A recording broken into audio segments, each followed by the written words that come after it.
Moonlight pours through the broad skylights above the Kepler High School pool and onto the back of Calvin Owens, captain of the Kepler High swim team. He cuts quiet laps through the water, training vigorously for the Pocahontas County swim meet, just 4 days away. A window over the stacked-up bleachers is propped open by a duffel bag containing a change of clothes, evidence of Calvin's trespassing in pursuit of a few dozen more practice laps. He breaches the surface and clings to the edge of the pool, panting. He reaches up with trembling, tired fingers and peels off his goggles and cap, then lays his head down on crossed arms, attempting to catch his breath before pushing his luck for one last set. And for a moment, he is surrounded with silence, floating in the waters that would be his proving grounds in just a few short days. He pushes his nerves aside, and granting himself a moment of weightless serenity, Calvin Owens exhales a long, contented sigh. And then he is pulled violently below the surface of the water. And now the silence of the gym is nearly absolute. There's just the soft rustling of the pine trees outside and the small ripples that remain on the surface of the pool, which lap lazily against its edges. And then a splash as Calvin resurfaces, gulping air into his burning lungs as he lunges toward the ladder out of the pool. He leaps onto the edge and scrambles up the side of the bleachers, his body aching with exhaustion, and yanks his bag out of the propped open window, swinging his leg over its sill. But before he makes his escape, his curiosity consumes him. He pauses and surveys the waters below. His mind cannot comprehend what it sees. The surface of the water grows convex, lurching upward from the center of the pool and pulling away from its perimeter. It grows slowly like this until it forms a mound that reaches 10 feet above its former surface, and then, without warning, this shape begins moving in Calvin's direction. The window slams shut as Calvin springs outside. He hits the ground running and vanishes into the trees that surround his school.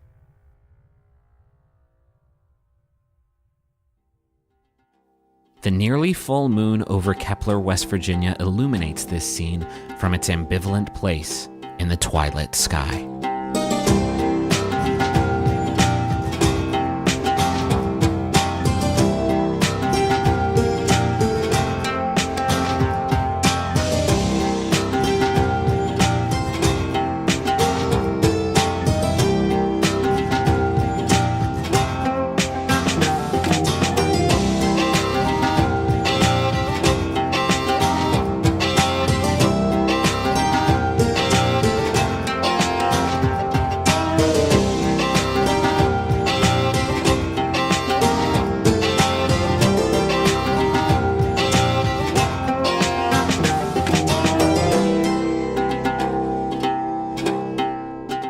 I'm being sucked into a portal. I'm going all the way from West Virginia to... Oh. West Virginia, yeah. Oh, man, I'm being Virginia. sucked, too. I'm going to West Virginia, too. We're both being sucked. We're being sucked. Dad, are you being sucked? No, Yeah. and I wouldn't admit it if I was. And I'm the portal master who made the suck. Griffin, why did you transport me to the state I'm already Well, in? technically you're 45 minutes east or so of where you are, so that's exotic. There's all those warrants, too, Juice. You can't really cross state lines. Yeah, and now you're in pepperoni roll country, baby. Ooh. This is pepperoni roll country right here. The official snack. I'm there. I'm living it. So it's Max Fun Drive, and it's our first episode kind of back in Amnesty. What we officially know now is season 2. And hey, who here remembers what Amnesty was all about? Because it's been 3 months? I think it was all about a young woman named Aubrey Little.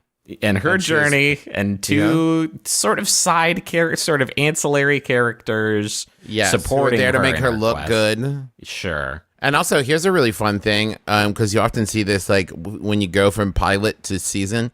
I can't remember what Aubrey's voice sounded like, so it's going to be, like, completely different now, probably. Also, because you're sick, it's gonna now. Travis has the episode 1 sickness. Would you all like a quick refresher on what this is all about, and then we can talk about what the Max Fun Drive is, and then start doing the episode? Yes. I agree. you all are in Kepler, West Virginia. It's the setting for this story, where all of you have kind of been collected. Ned, you lived in town already. You run a sort of local cryptid museum called the Cryptonomica. And Duck, you've lived here has Duck lived here his whole life? Yeah, I think so. So far. Okay. Yeah. Yeah, and so Ned works at the Cryptonomica. Duck works at the Monongahela National Forest as a And park we're ranger. buddies. We're friends. And you're buddies? Well, you're all friends now, I think, or at least casual acquaintances. No, apparently I'm a sidekick to Aubrey. That's correct. I was goofing. Come on, you're all important in God's eyes. And Aubrey, you are a traveling sort of magician starting her career who was brought to Kepler when she developed actual magic powers, and you. That's the twist, right? Because before now, she was doing stage magic, but then what's that? Actual magic? No one's ever done that before in a story. Y'all welcome. Actual practical magic. Yeah. So you all sort of came to know Mama, who is the proprietor of the Amnesty Lodge. It's actually just Amnesty Lodge. I need to stop saying the Amnesty Lodge. That's like calling it like the Motel 6. That's weird, right? Wait, is Amnesty sequel to Lodge a chain? Are there other Amnesty Lodges around? No, there's just this one, and it plays home to a number of monsters who hail from a world called Sylvain, which is We accessible. still need to come up with a better word than like abominations and monsters. Alternative beings. Alternative. I thought we had bombs. Bomb-bombs, Bomb it's bombs all got voted terrible. down.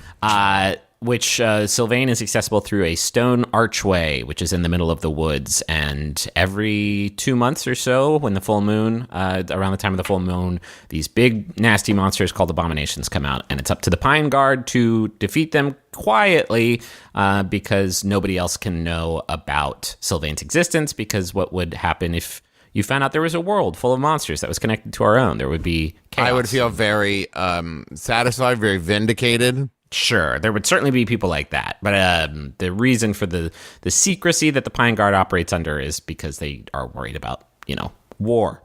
And so y'all slayed a monster, slayed an abomination, and won the day. And Mama sort of disappeared on some sort of secret mission.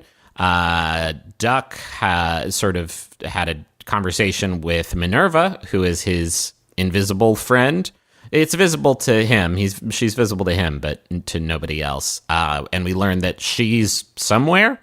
She's exists somewhere. And in the last scene, Ned, you found out that Kirby posted the video of the real Bigfoot Barclay fighting a bobcat, which is a small cat. And I'm very sorry. I didn't know. I confused bobcat and mountain lion.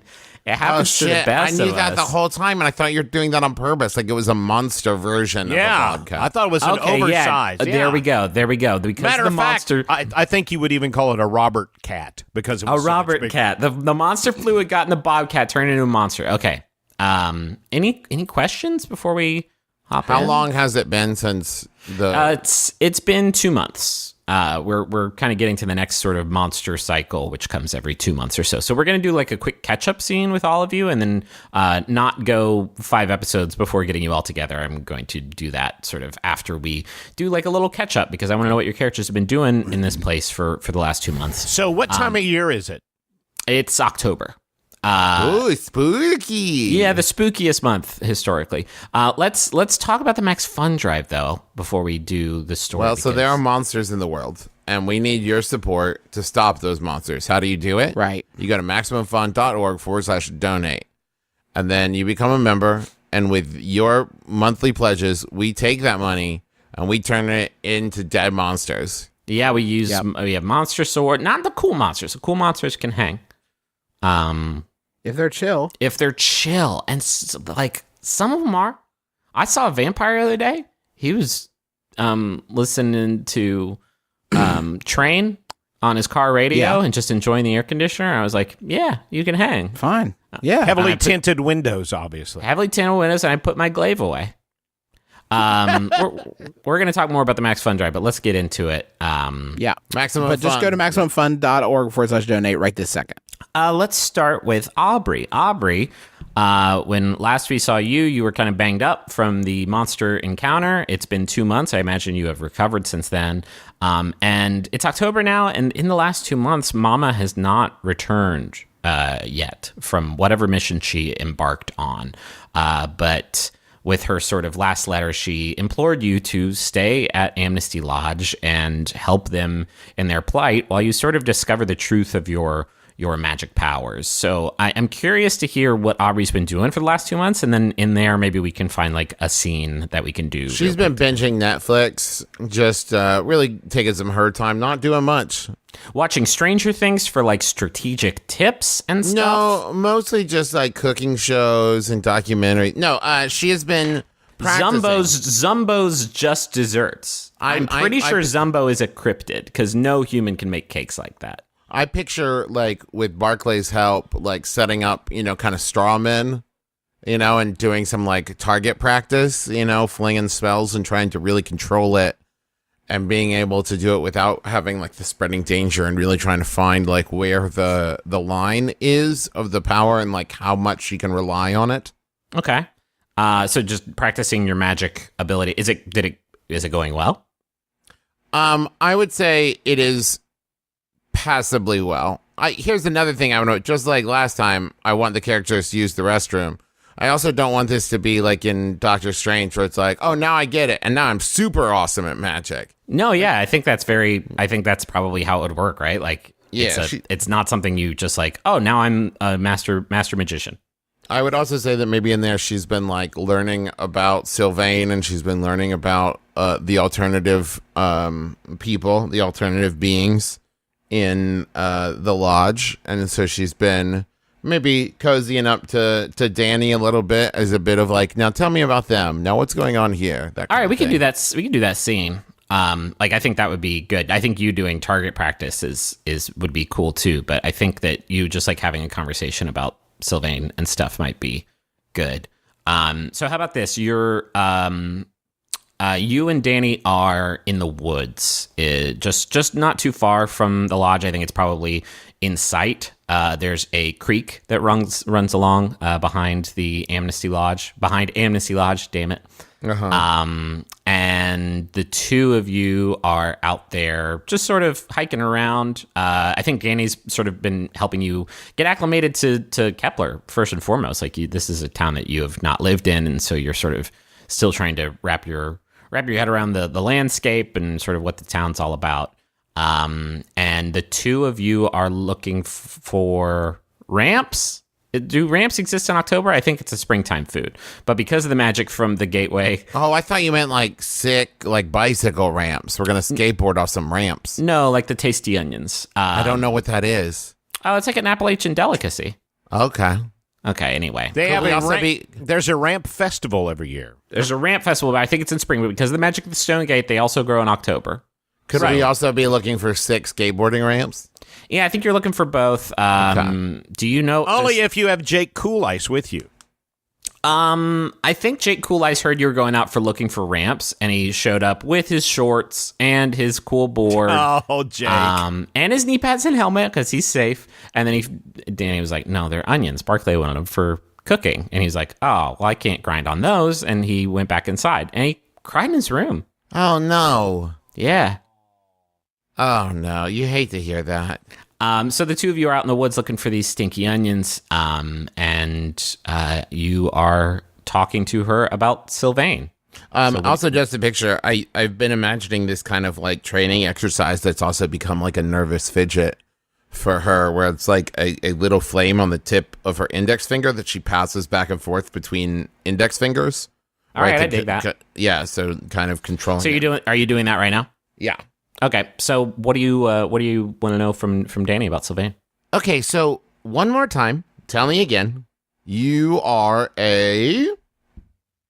Well, I guess I'm Sylvan, like 100%. There's sort of different types of beings over there. Yeah, but like a werewolf, okay, yeah, vampire. I know, I get what you're... See, those are your terms, and it's weird because you kind of have those terms because we came over and you made them up, but I guess I mean I guess a lot of us would be vampires, not in the way that, not like the Dracula type. I can't turn into bats. I can do some cool stuff, but like, vampire.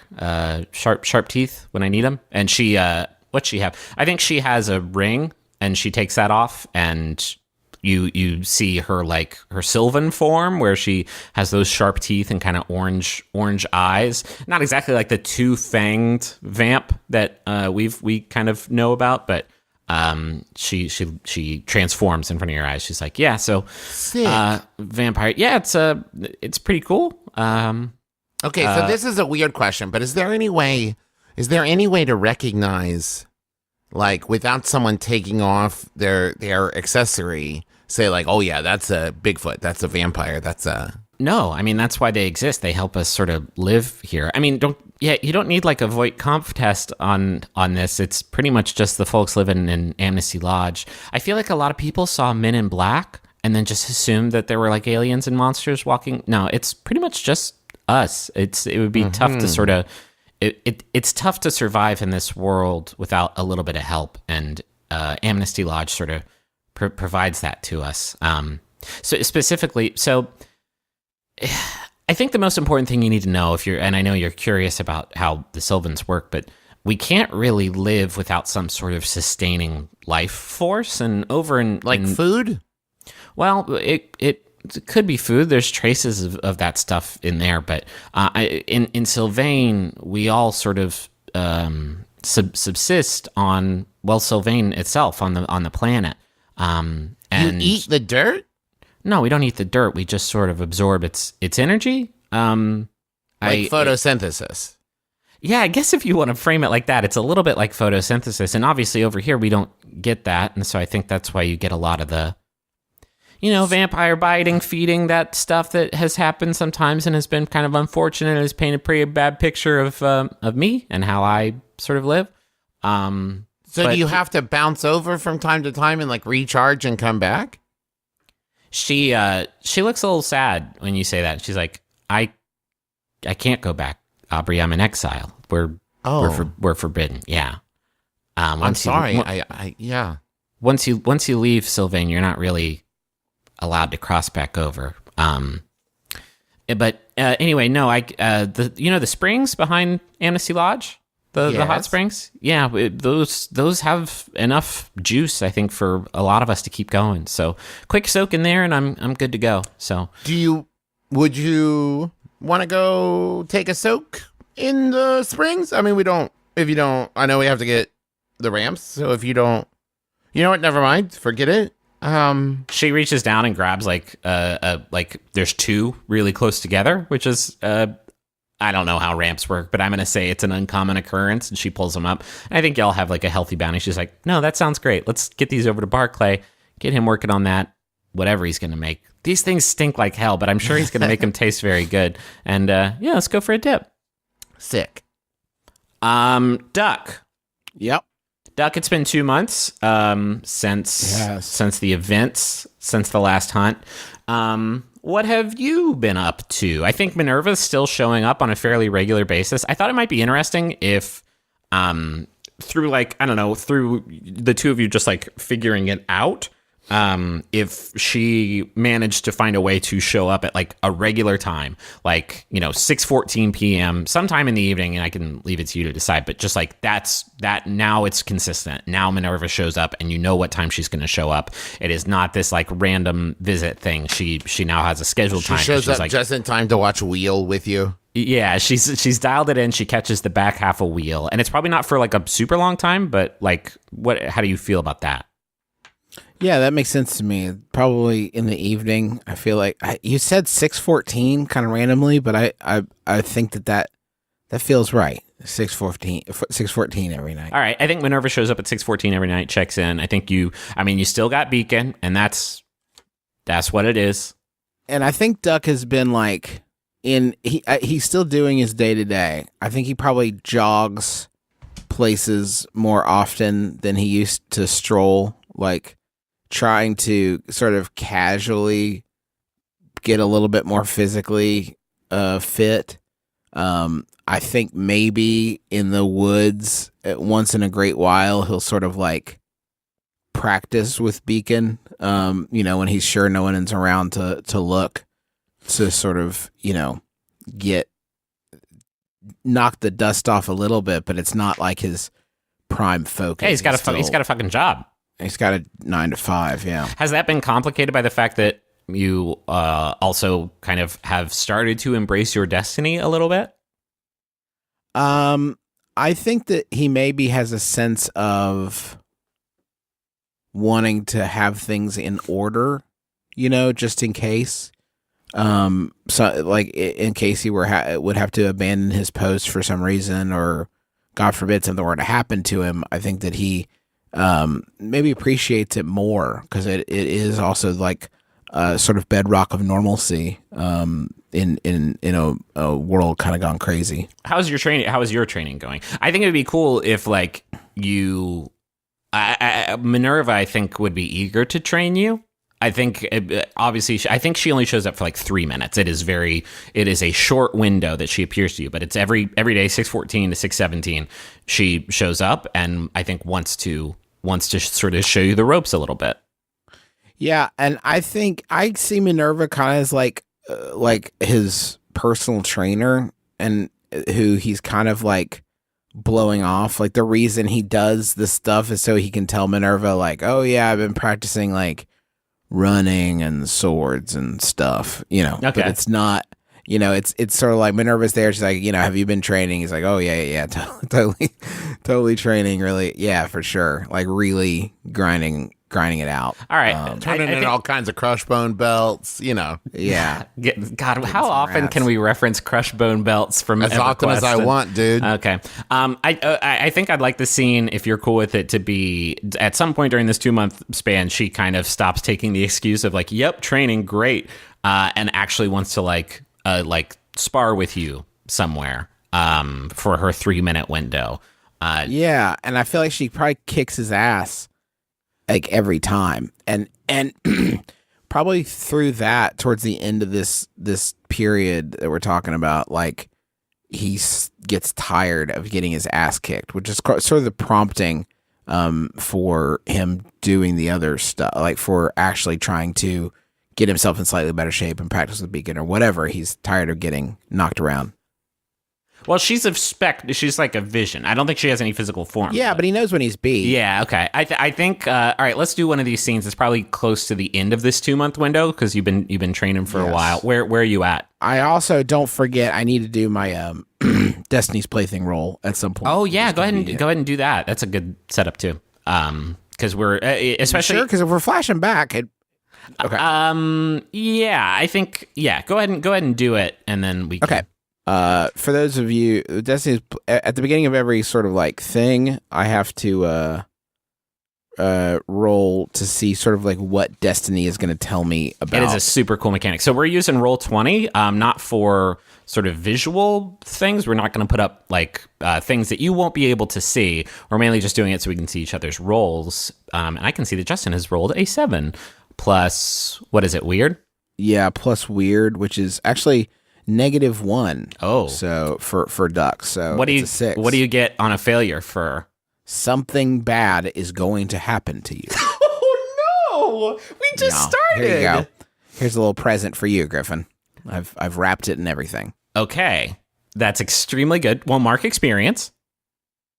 Okay. Every time you fail a roll in Monster of the Week, which is the game we are playing, is you get mark experience. Out of curiosity, did anybody rack up 5 XP?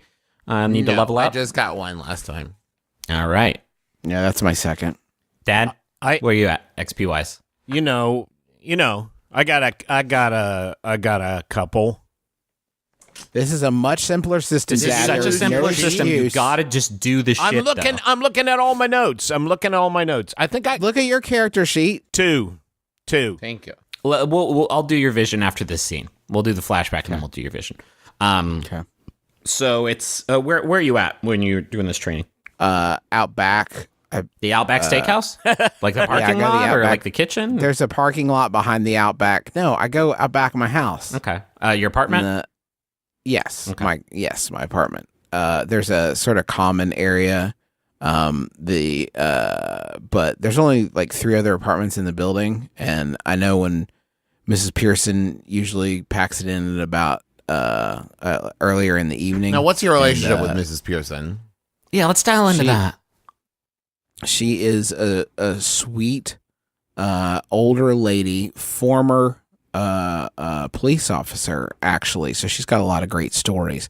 Kepler's first female police officer, actually. And so she's got a lot of great stories about her time on the force, which Duck likes to hear. And he likes to, she likes to think that she's checking up on him to make sure that he's doing okay, because she still hasn't lost the sort of protective nature that she developed over 40 years on the force. But I think they kind of look out for each other.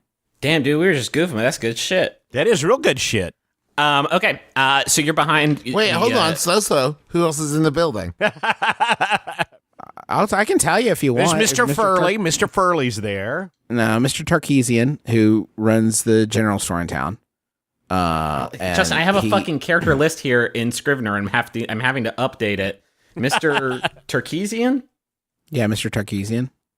All right. Runs the grocery store. General store.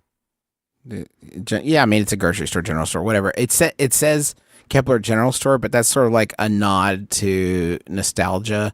You know, it's like a grocery store, a small one. You find those in small West Virginia towns where the big chains have not come in still. Like, if you go to a place like McDowell County, you'll find these like gas stations that are kind of like markets and gas station markets, combination bait shop.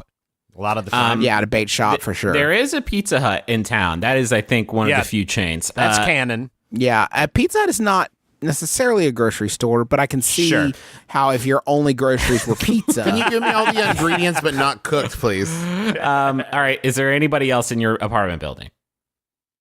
No, the fourth apartment is unoccupied. Okay. Currently, you that's the problem with an area like this. Somebody moves out, it's not like we have an influx of people, Okay. All right. So it's somewhere close to the end of the 2-month span, like very, very close. I think like a week before the events of this arc. And you're behind the apartment building. It's 6:13. Sure enough, nobody's out there. And Mr. Tarkesian still at work. Yeah, Mr. Tarkesian still at work. Mrs. Pearson's holed up for the the evening. Watching the wheel. She watches the news. She's 6 to 6:30. She's watching the news, so you know that you're clear. And your watch rolls over to 6:14, and then like without a sound, there's no like there's Minerva, and she is standing in front of you, and she says, "Doc Newton, let's be swift, eh? Only a few moments. Are you ready to begin your training?" All right, here's the first thing I wanted to show you. Check this out. And he jumps up in the air and kicks, and he says, is that anything? Because I did it, and it felt like I did it, and I felt like it was something, but I don't know if that's anything. Well, why don't you try to do... It's kind of like a half kick. Yes. I kind of jump up and do like a half kick. It looked rad, and it might scare your opponent into maybe wavering for a moment, giving you an opportunity to strike them with your blade. But you've just taken up like one of our 3 minutes with it, so I think keep practicing, and let's see how it goes. All right. Let's. Why don't you roll to kick some ass? I think that'd be a cool way to like see how well you do with this training session. It is really hard. I have my dice like in my hand. It's very hard to break the habit, but I will use your rigged game. That you were saying 11 points to kick this ghost's ass. And, actually, you add your what is it? Body? I'm looking tough. Yeah, add tough, which he is 1, so that's a 12. All right, I think this is great because I think after like a few weeks of her, and I think the training is like you take turns, you swinging your blade at her, just trying to hit her, while she kind of dodges out of the way, and then she has a blade of her own wherever she is that you can sort of see in the projection that she swings at you, and I feel like because of the net magical nature of my blade, like we could like fight that way. Like I feel like I could have like a realist, even though she's spectral, right? Like So here's the because thing. You are right. You have your blade is magic, but like you have hit her before, it just passes right through her because and I meant the sword herself. Like I don't think it hurts her, but like I feel like her sword maybe we could like bounce off, or she like here's how just like here's how we light. rectify it. I think it's Okay. you feel something when it hits her, but it's not like in your hand, right? It's like your Right. it's like your brain telling you like that's a hit, but you don't. It's not Probable like hit. it's not like the blade is stopped in the air. But Okay. that has been sort of rare for you to actually get a hit off on her, and I think this time you stab at her and she dodges out of the way, and you quickly like swing the blade upwards, and you get a hit on her. And even though again like she's not tangible, I think she falls down. And this is like quick. This happens in like the span of a second, and she's laughing as she goes. And she says, "Oh, Duck Newton, you have been practicing. I see you're really giving in to the instincts." Yeah, I've been feeling like I've been getting a little bit better. You know, I'm trying to put in my time and polish up a little bit. She says, your skills are impressive, Duck Newton. More impressive than I expected them to get. There is a certain amount of, let's call it, help that you receive just for being the chosen one. But it seems like you've supplemented that yourself with doing a little. What did you call it? CrossFit? Yeah, I'm still doing CrossFit. I went back, I'm not getting there every week, but I feel like because of magic, that's probably fine.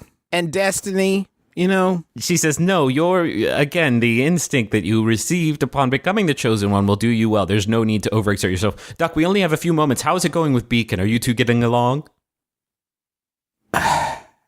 it's fine. It's fine. You don't, just so I'm clear, you don't have any other, like, magical weapons stashed somewhere or anything, do you? I mean, it's going fine, but, like, you don't, I'm pretty locked in, I assume. She laughs and says, Duck, there's no way for me to get you another weapon. That's the only one of its kind on... And then she's gone. And then I think that night you're in bed and you're probably feeling pretty good about yourself. You got some good hits off. Why don't you mark experience? That's not typically how this works, but I think you did a great job training your bod and your skills, and so I think this would reflect that.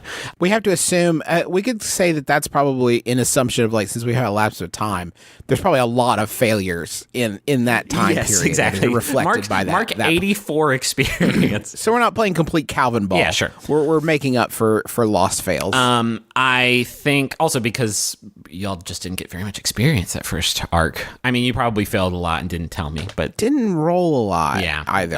We're gonna roll true. more. I feel like Definitely. I think that night you're in bed and you are asleep, and you and this has happened to you before. Like, you feel it coming on, even though you're unconscious. And what does it look like? What do your visions look like? Do you know, this is going to sound like a weird touchstone, but you ever see like rotoscoping? It's where they animate over real people.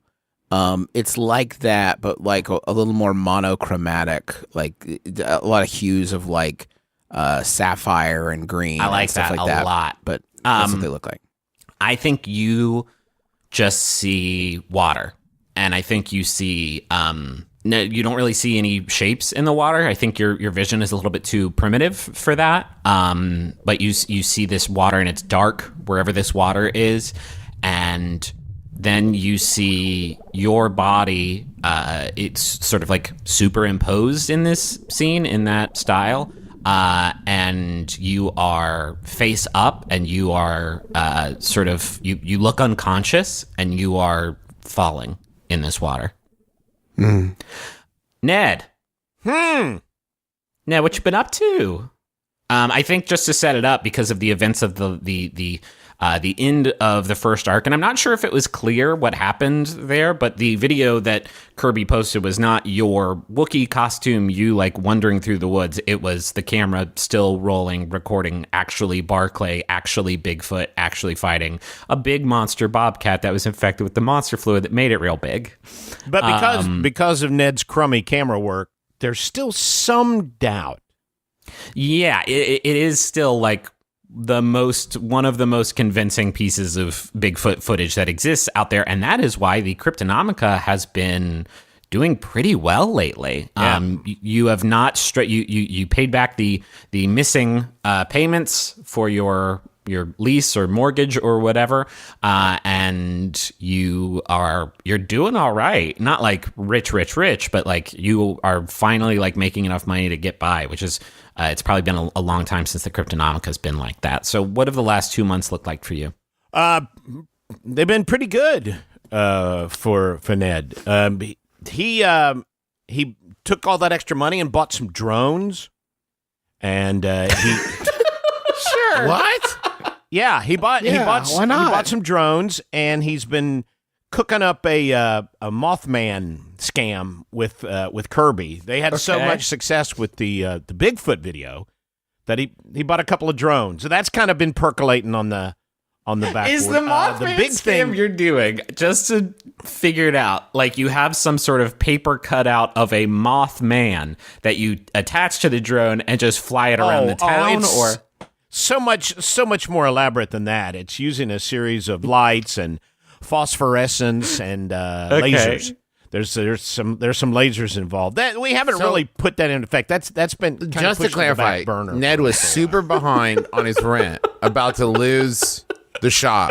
And he gets all this money. He's like, cool, finally. Drones. yeah. Bought drones. Yeah. Well, paid off the rent, Oh, okay. but money means nothing to Ned. He has no concept of it. How's it different now doing the Cryptonomica stuff while you actually have like a pretty frequent stream of visitors? I think it's mostly like hikers who are like maybe doing the trail, or A lot of folks doing the trail. A lot of folks have been coming into town. It's actually the success of the video has been kind of decent for the town in general. Okay. Because people have been staying at local hotels and eating in the Pizza Hut. So, it's been kind of a boon for Kepler. It's still not up there with places like Canaan Valley and stuff like Sure. that. But it's, it's helped out. has there been any friction with you and the specifically Barclay, I guess, at Amnesty Lodge for the fact that you put him on blast, kind of? Yeah, and not only that, but I don't think they're too happy about it. I think there's I'm going to say maybe problems. Aubrey has done a little bit of damage control for Ned to be like, he didn't know. He didn't know. It's an accident. I don't think it was like a huge blow up, but I think Barclay was like, what the fuck, dude? This is like specifically not what we're going for here. So I want to do a scene with you, Ned, and I want it to be like now. I would like your catch-up scene to be like kind of now, right as we're getting into the start of the arc. But what could we do? Well, I have an idea. One of the projects that Kirby and I've been working on is trying to get the local TV station. See, because we're in the National Radio Quiet Zone, there's like no satellite TV and no cable, but we do have a local TV station that basically is all you have in Kepler, WKWV, and they have agreed to let me do a late night monster movie show like the old Chiller theaters. Right there at the Cryptonomica. We're gonna shoot it right there. And Kirby's gone out and gotten these cameras, and so we're putting it on Saturday nights. We're gonna call it Saturday Night Dead up against Saturday Night Live, and we're just gonna show scary monster movies like Roger Corman and all those old great drive-in movies every Saturday night. And we're getting ready for the first broadcast. We're getting ready for the first one. Okay. Let's do this. Let's do this at the Cryptonomica. It's the day. It's like the morning, before your first broadcast, and you're talking with Kirby about what you are going to do that night. Okay. Can we, just to get a little bit more interplay, can we also say, like, because I think that this would be an idea that Aubrey would be the showmanship and the thing. She's not in the scene, but maybe she's like in the background setting stuff up. She's also there. Yeah, this is at the crypt. Is it shot at the Cryptonomica or is it shot at the TV station? No, shot at the Cryptonomica.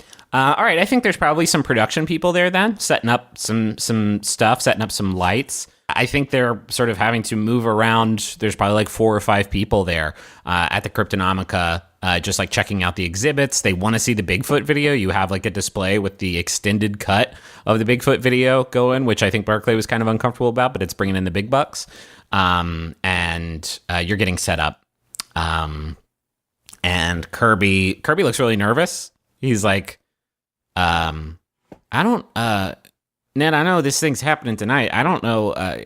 I'm not much for like public speaking or being in front of the camera. So like, oh no! Do worry not, friend Kirby, because you're not going to be on camera. This is thank God. Ned's time. This is all about me. Ned.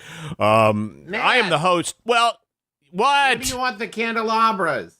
The magic candelabras or the regular candelabras?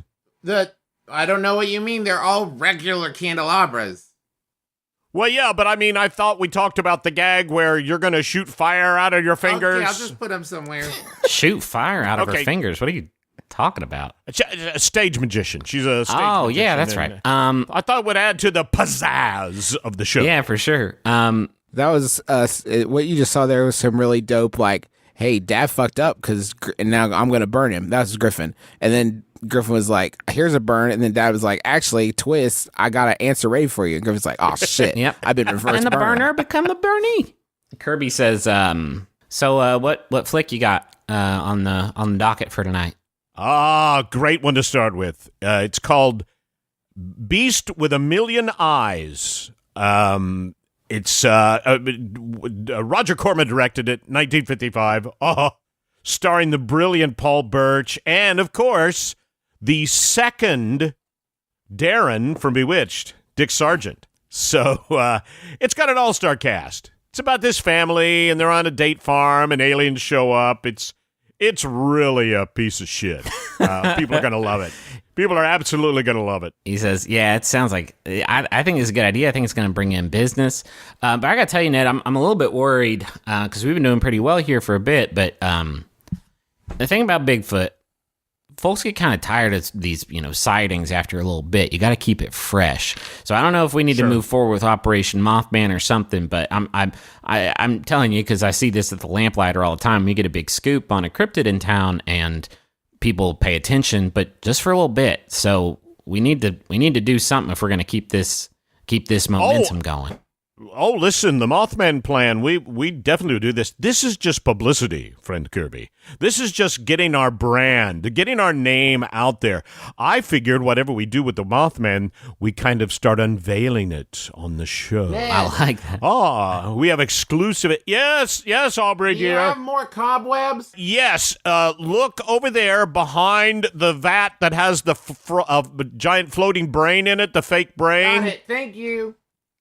I think in the middle of this sort of chaotic scene, the bell above the door rings, and in walks a young man. You've lived here for a while. It's not a huge town. You recognize him as Calvin Owens, the captain of the local high school swim team. And he looks actually pretty shaken up. He sort of stops when he sees sort of the lights being put up and the decorations being put up. But he kind of shakes his head and he walks towards you and he says, "Hey, are you, you run this place, right? This monster museum?" Absolutely. Welcome to the Cryptonomica. When you stepped through that door, you stepped through the arch of doom. Here there be monsters, my friend. And what's your name? I think whenever you deliver this spiel to people, they usually look kind of delighted. He looks like scared. Do you know Calvin or not? I don't know like how deep Ned's roots in this town. Not by name. Okay. I mean, he's a pretty big jock. Yeah, sure. Around he town. Says, "My name's Calvin. I've been in town for a while. I've never been in here though. But I know that y'all know stuff about monsters and what do you call them? Cryptids here in town? Cryptids. Yes. So like, what do you do? What do you do? Well, we investigate. They're There are a lot of monsters, a lot of cryptid. We call them bombs. We have a lot of bombs running through Ned. the woods here in Kepler. Yes, Aubrey. Is bombs catching on? Only with me. Okay. I'm the only one, apparently. Calvin kind of puts he does the Adventure Zone NPC symbol where he like pinches the bridge of his nose and kind of closes his eyes and he looks up at you and he says, this is the only place I could think to come to because you all know about monsters and stuff, and so, well, I got a new one for you.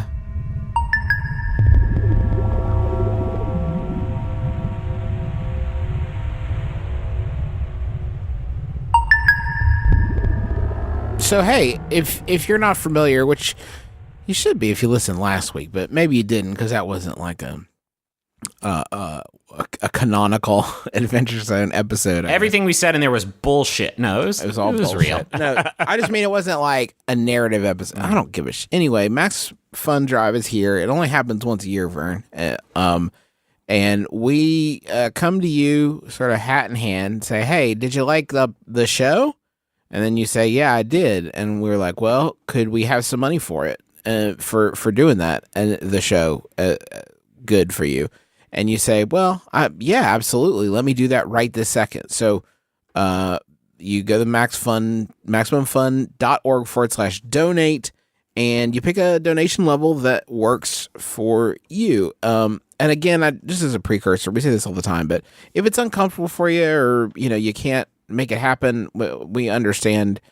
It's a decision you got to make for yourself, and we don't want anybody to be put out. But if you can spare it, it sure helps. We have different donation levels. You can give, if you give just $5 a month, like if you can carve out just $5 a month, you are going to support the network, which is really what you're doing with these. You're not like buying stuff. You're supporting the shows that you like, and your money does go directly to the shows that you say you listen to. That's how the system works. So you're supporting us and the other Max Fun shows you enjoy directly. But if you can kick in $5 a month, you are gonna get. Wait, what are you doing? This is Dad's great. This is like Dad's like main. Dad, walk us through the gifts, Dad. Well, you get exclusive Do bonus the voice. content. That's do the voice. And for $10 Well, a tell me month, you didn't do $5 Wait, tell a me about month. the bonus. What do you get for $5 a month? Do $5 a month first, Daddy. you get exclusive bonus content. How much? Yeah. I don't have that on the sheet in front of me. 100. It's like over 120 hours. Over It's baffling. 120 hours. That's right. 120 hours all for you. $10 a month. You got it. The 120 hours is for all the shows throughout the network. All the shows throughout the network, they're all there at your very fingertips. What did we do? Can you talk about what we did this year for the Max Fun Drive? Because it's very This good. year, we did the Adventure Zone Elementary. And holy cow, did we have a great time pretending to be detectives and vampires. What if I can spare a little bit more cash, Dad, and I can kick in $10 a month? $10 a month? Wow. Well, I tell you what, if you're a Taz Amnesty fan, you're really going to dig that because we've got those beautiful enameled pins. That's right, enameled pins. And the Adventure Zone's enamel pin is Dr. Harris Bonkers. Check it out. Dr. Harris Bonkers. You love him. You know him. He's a little flame on him. It's really cute. Now, $20 a month, you get everything from 5, and you get everything from 10, but you get the Max Fun Family Cookbook. I'm telling you, this thing has recipes, everything from cocktails to desserts, everything in between, featuring recipes that, well, I believe we've contributed to, haven't we, fellas? Yeah. Great. Okay. $35 a month, you get a carafe. I know. It's perfect for putting juice in. It's perfect for any kind of fluids that are consumable. Not lava. Now, Daddy, don't put lava in it. Daddy, what's the difference No. between a carafe and a carafe? Don't dunk on our dad. He's doing his best. Long A, short A, my young friend. It's got a Max Fun Rocket logo on it. Now, get this. For $50 Well, okay, we a don't month. have to do all the levels. Stop there. Oh, I love this one. I never get to do 50. I know, but we don't ask you. Just whatever. It's a surprise. You got to go to MaximumFun.org/donate to check it out.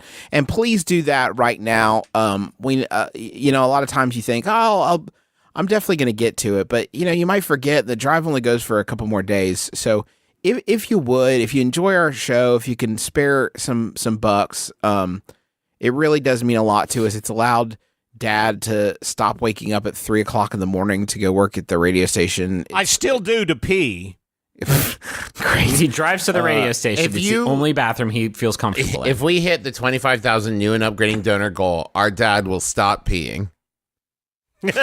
Forever. Well, okay.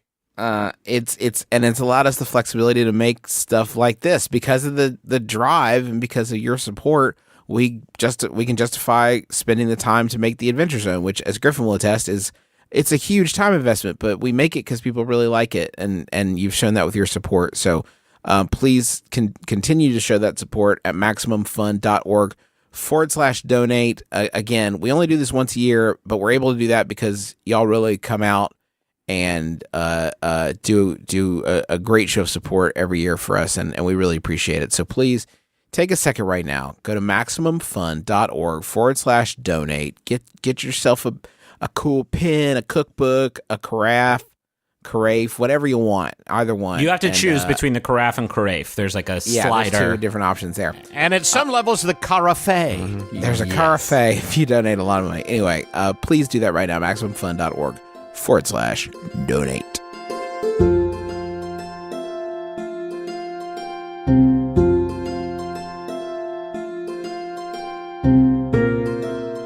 So the 3 of you have reconvened at Amnesty Lodge with Calvin in tow. The lobby here is fairly quiet. There's just a few guests loitering about. Not guests, but residents, I guess, loitering about. They're all in their human disguise, sort of given their uncertainty about the outsider that has come in with you. And Calvin still seems pretty shaky as Barclay enters from the kitchen and hands the 4 of you each a cup of some strong-smelling cinnamon tea. And after taking a sip of his tea, Calvin says, "So, I don't really know what y'all's story is, but look, I'm not a big believer in all the monster stuff that some folks in this town are always talking about. Sorry, Ned, but I know what I saw last night." What did you see? I saw the pool that I've swum in every day. Swum? Swam. Have swammin'. Swim? Have swammin'. I mean, I'm the captain of the pool team. You'd think I would know the past tense Say version did laps. Yeah. The did pool laps. I did laps in last night, it came alive. I don't know how to describe it because it's water and I've never seen water do that, but Yeah.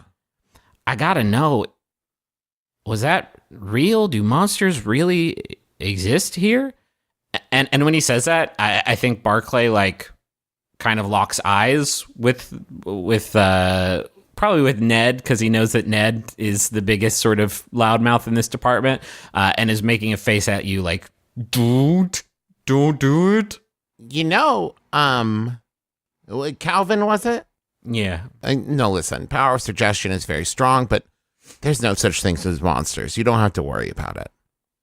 Why don't you roll to investigate a mystery? That is plus sharp. Ooh, so it's a 7? Okay, on a 7-9, hold 1, you get to ask one of the following questions. What happened here? What sort of creature is it? What can it do? What can hurt it? Where did it go? What was it going to do? And what is being concealed here? Did he see where it went? Probably not. I think, so here's how this is going to work, because you're just having a conversation, and this is for hard details. I think he's going to tell you what he saw. Okay. But if you want actual, again, remember, and if this is maybe the first episode of Amnesty you're listening to, the big thing for this game is gathering hard intel on the monster that you are hunting, that you are going to have to use in battle, because the odds are usually stacked pretty heavily in the favor of the monsters. The only way to get an upper hand is to sort of gather intel and act on it. So I think he's going to tell you what he saw. Okay. But if you want something useful here, it's going to be the result of one of these questions. Okay, so I'll hold on to the question and ask you when I need it. Also, because Okay. I'm a spell slinger, I have I have forensic divination. So when I successfully investigate a mystery, I also get to ask the question, what magic was done here, as a free extra question. That might be something that's better directed towards like Barclay. Huh. Yeah, I mean, so the other thing about this is that the information can only come in the context of like what you're getting it from or who you're asking. Yeah. And so like Calvin's not a fucking wizard. Or is he?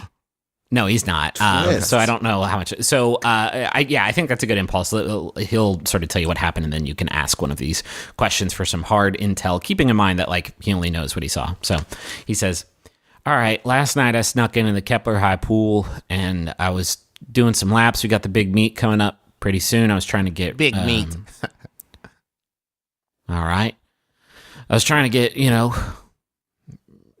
ripped, all tore up in my swimming muscles, and I don't know, it was late, it was real dark, and I don't want to brag, but I'm a pretty fucking good swimmer, but something grabbed me, pulled me under, and I was under for a while. I was struggling under there for a bit, and I managed to break free of whatever had me, and I had my eyes open down there. I didn't see nothing grabbing me, but I managed to get away. I swam, ran, got up towards the window. I snuck in through. I was just about to hop out when I looked behind me, and y'all, I swear to God, the water of the pool started to lift up, like make a hill in the middle of the pool. And when I sort of locked eyes with it, it didn't have eyes. When I looked over at it, it started to move over towards me, and then I made my flight and got out. The mound of water, you're saying the mound of water rose up and actually moved.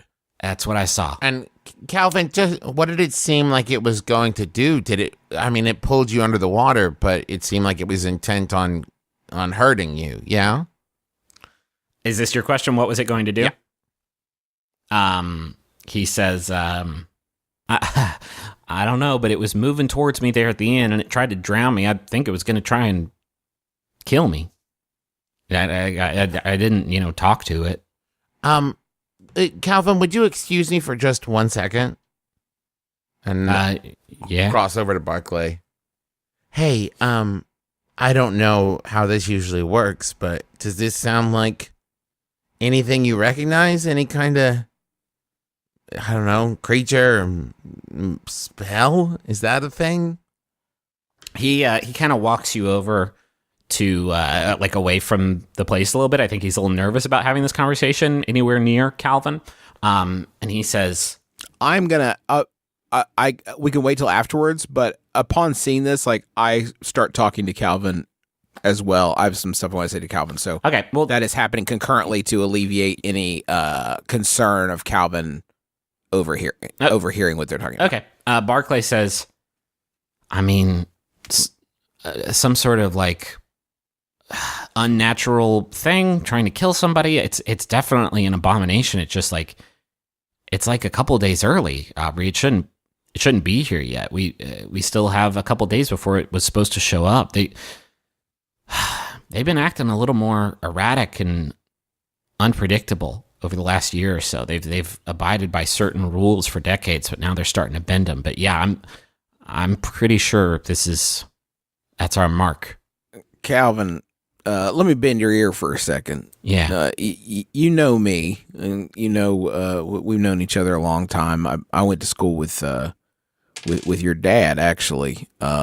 So we that we're not sort of crime fighters or police officers or anything. I know the uniform can be a bit misleading, but what we do is, you asked about us. We're kind of enthusiasts into this sort of cryptozoological world. Weird stuff happens here in Kepler, and because Ned's got his sort of interests and Audrey's got hers, and I'm interested in like creatures and stuff, and Audrey's interested in magic, and Ned likes to keep track of like how people make up monsters and stuff. They call them cryptids. I'm not making this up.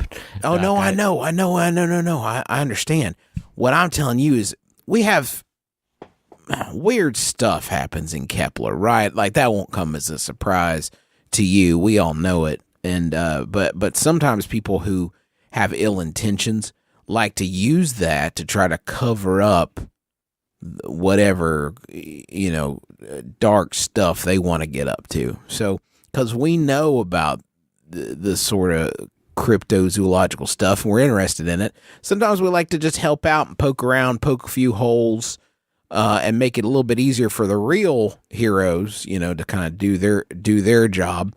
And because usually you start to see it unravel pretty quickly once we start poking around. It's somebody's using a shop vac, to make stuff move or whatever. People got all kinds of tricks. So I think, I think what would be cool here is if we did a roll. There's manipulate someone, and I think we can do this once you have given them a reason. Tell them what you want them to do, and roll plus charm. I think what you're doing is trying to assuage his fears, so he's not going to poke into what you all are doing. Yes, exactly. And the reason you're giving them is that it's all good here. There's no monsters. We're a team. I'm also that sort trying of to lay down a cover. Yeah, for sure. He can tell other people in case he needs to. I think roll plus charm, and I think the stakes here are Calvin's sort of continued interference into this thing. Okay, roll plus charm. Aha, 9 plus 1. That's a 10. Okay, then they do it. Consider yourself manipulated. They Calvin. do it for the reason you give them. I think he just looks relieved, and he's like, "All right, yeah, I was starting to think that it was a little silly. I don't know, maybe the Jets kicked on too hard, and there were. It would make me feel a lot better if y'all would go, look around, but I don't know. You seem like you're not full of shit on this, so I guess I'll drop it." And I think he looks for the first time since you all have been talking to him. He looks like he's calmed down. And listen, you don't need to go. We'll pass this all along to the Zeke and the boys over at the sheriff's office. Let us poke around into it, and we'll poke some holes in this whole water thing and find out what's really going on here. And how those guys don't like to lift a finger, so we'll kind of wrap it up in a nice little bow for them and drop it off at their office. My metaphors got away from me. Yeah, a little bit. You know what I'm saying, Mr. Keeper? Are any of the accumulated residents of Sylvain there have a medical background? No, I don't think so. I think there's werewolves and vampires and a ghost. And so they have magical backgrounds, but no medical ones. Well, I just wondered if it would behoove us to take a look at Calvin's ankle where he was grabbed. Interesting. It was the only physical contact that. Yeah, and obviously none of us are going to have the expertise to derive anything from it. But Barclay might. Barclay, it's not Charles Barkley. He shows up in Arc 4. I was thinking Barclay from Sesame Street. But okay. Why don't you roll to investigate? You could just do it, right? And that way we all sort of get a hand on the ball in this scene. Okay. 8 plus what? Sharp. Yeah. Then that's a 10. Is it? You have +2 sharp. Wow. Yep. Okay, on a 10, hold 2. So you get to ask 2 questions, and I think we sort of resolve this thing here with maybe what can it do, or what happened here, or something like that. Listen, Calvin, I know it sounds a little weird, but I am quite an aquatic fan myself. Like a swim fan, you might say. I'm a swim fan. Wait, no. I'm going to murder you. I have a Michael Phelps poster in the Cryptonomicon in the back room. But could I maybe take a peek at your ankles? A lot of power derives from the kid. Hey, Dad, I just want to say thank you for making this as creepy as you possibly could in sure. 30 seconds. I really appreciate it. I think you've seen him sort of walk favoring one of his legs, and sort of put it together like that, and he says, "Yes," and he rolls up his pant leg and props it up on the table, and you look at his ankle, and there is a mark there. It's not like a handprint or anything like that. It's just sort of a red area, I guess, is the only way to describe it, that wraps around his whole ankle. And I think what you sort of glean from that is he was not necessarily grabbed by a hand necessarily. My second question, you said you opened your eyes and you looked when you were under the water. Now, I realize you probably didn't see much, but did you see anything at all? I know chlorine, I know, kills me too, but did you see anything in the water at all? Is this what sort of creature is it? Okay, I guess it's what happened here. I want to know what he saw. If he saw anything. Yeah, I think it's one of those two. This is the second question, so I guess it's 6 and 1, half dozen the other. He says, I didn't have my goggles on, unfortunately. I was taking a little breather when it grabbed me, but I don't know, Ned. It was pretty dark and it was underwater. I didn't have my goggles on, and I'll tell you what, though. There's some moonlight coming in. Moon was real bright that night, and so like that was sort of what I was swimming by. But when I was under there, I feel like I saw like a different light, like not moonlight. It was kind of, I saw it for like a millisecond, but so this ain't gospel, but it was like yellow light under there. Like, I thought like I thought maybe bioluminescence, phosphorescence. No, just like not like a, you know, I wasn't grabbed by an electric eel or anything like that. It was just, I thought somebody had changed the pool lights out and put in some different bulbs or something, but the lights were out, but there was some sort of yellow light under there. I don't know. That's what I saw. Damn you, Sinestro. That's such a dorky joke. I love it. Know. And I think with that, I think Calvin says,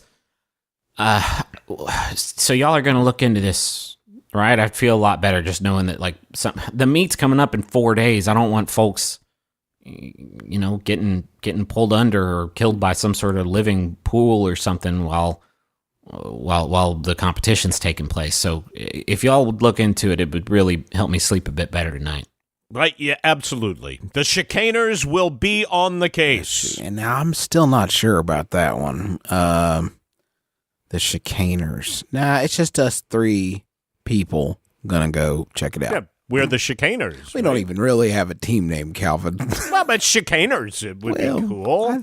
The chicaners, or Get them just on a 3 get them on a jacket. Well, the I 3 already chicaners. The 3 chicaners. I already have a jacket, and Well, we may yeah. add other people, or one of us might beef it, so we don't want to hang our hat on the number of people. And also, we are just 3 regular people who look. Yeah, but for spring, you know, something lighter, interest. like a windbreaker kind of thing. Got that too. The forestry department issues that to me, so I'm kind of covered on the jacket front. Pretty much any thickness or lining, I'm hoodies? pretty well covered. Hoodies, maybe hoodies? I'm not a fan of because of the hat. You see. Ah, right. Yeah. Yeah. So maybe for right now, we're just gonna go with 3 people who are looking into it. Calvin, thanks so much. I'm assuming you've left the room at this point. Real quick, you mentioned jackets, and I think you all have received a Pine Guard patch. Not make the jackets. No, I know, but the jackets, you all have a Pine Guard patch at this point that you're supposed to sort of fasten to the inside of your jacket. Does it have to be inside? Yes, it's like a secret thing. You don't want to go around saying I'm a part of a team of monster hunters. I think maybe if you put it on the outside the first time, like Barclay saw you, he was like, "What do you know? Inside goes inside for secrets." Ducks is in his wallet because he doesn't know how to sew. Okay, And I will say, Aubrey is just like safety pinned hers into the inside of her vest. love it. I've got mine in a. I'm going to get a tattoo of it. That's Okay. Do you have it on your person also, in addition to your tattoo? And also, you don't have it yet, but you're going to get around to it?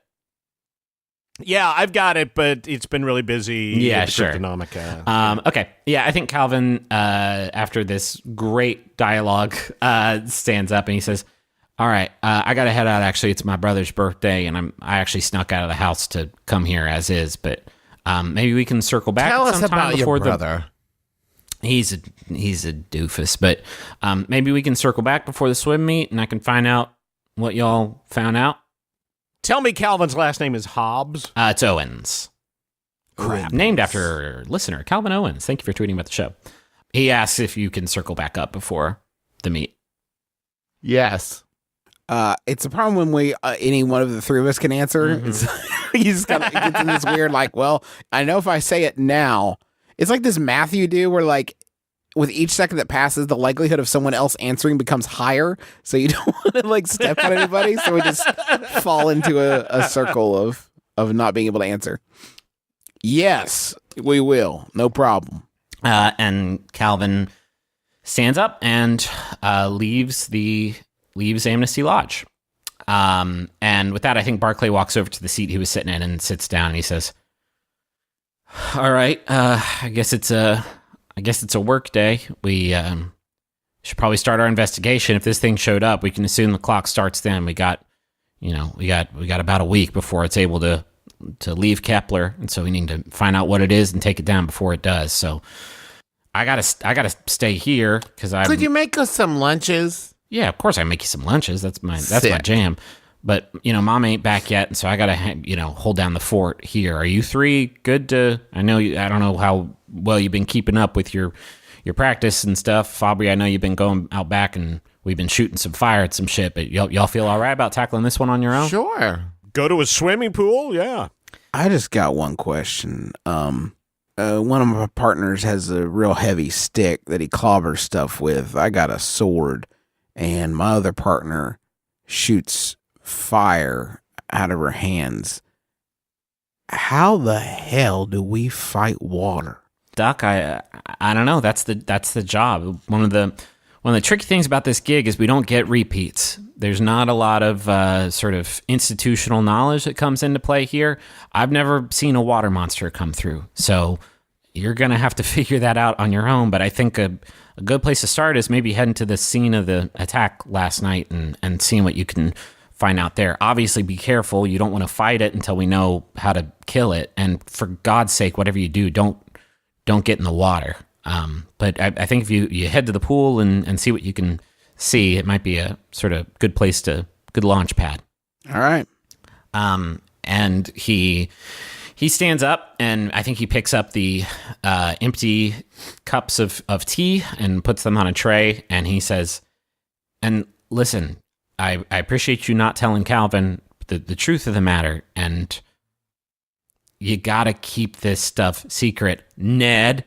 It is so important. I mean, it's to all of you, but I'm talking to Ned specifically here because he can't seem to, shut up about it. Humans have a long history of freaking the hell out when they find out about Sylvain, and that usually ends with them coming over and causing a ruckus. The night that you three found out, that was an anomaly. It is of the utmost importance that nobody else gets clued in, okay? My friend, discretion is my middle name.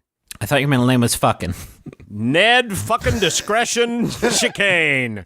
That's me, Junior. And I think with that, the door to Amnesty Lodge opens and shuts, and a man walks in, a tall, sort of handsome, very neatly dressed man walks in. He's wearing a suit and kind of eyes the place over and sort of nods at one of the guests with a kind of friendly demeanor. And he walks over to the four of you, and he introduces himself. He says, "I'm looking for Ned Chicane, proprietor of the Cryptonomica. I was told by his associate Kirby I could find him here." What do you need, jolly old Ned, for? I think he sees you, Ned, and just like deduces, "Oh, that's Ned." Damn. "Mr. Chicane, my name is Agent Stern, FBI. At your earliest convenience, sir, I would just love to see your Bigfoot video."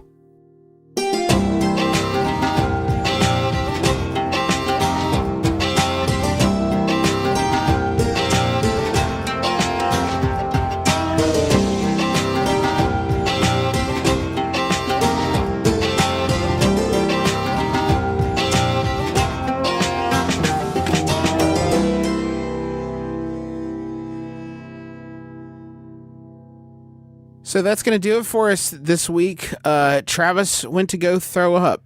Travis is very sick. He recorded this episode very sick, and we're all very proud of him.